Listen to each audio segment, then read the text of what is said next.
current fleet size at WCA is approximately 500 vehicles, 450 drivers, and approximately 30 coaches. Right now we're about 100% deployed with DriveCam. Our guys go out and drive the roads each day, so we were looking for that tool to, how do we change behavior? How do we know what's going on out there on the roadways? There are many factors for return on investment within DriveCam. Fuel savings, hard stops, wear and tear on the trucks, collision reduction.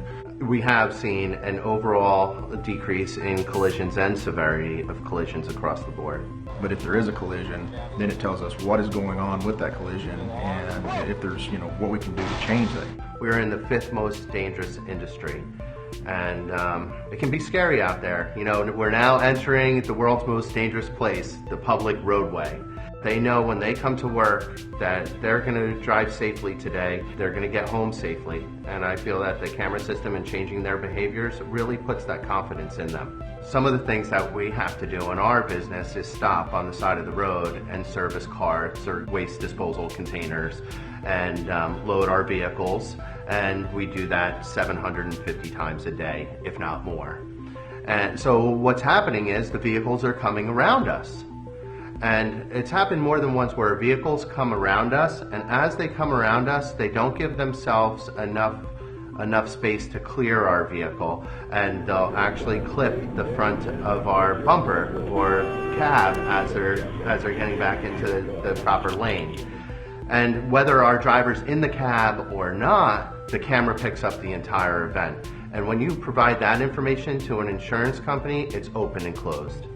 Drivers do not like change, and one of the drivers came up and he actually was talking to us and he said, when we first got the cameras, I just thought it was a lot of, BS. And he said, but now I see what it's done for me. It's changed my behavior. It's changed how I drive. And he actually thanked us, and that's a success story for us. One of the riskiest things that's out there is following distance. But once you start to really drill down and you mentor your coaches, you can really get involved and mentor in safe following distance, and we've seen a reduction in events. I can't remember the last time we've had a rear end collision where we were at fault.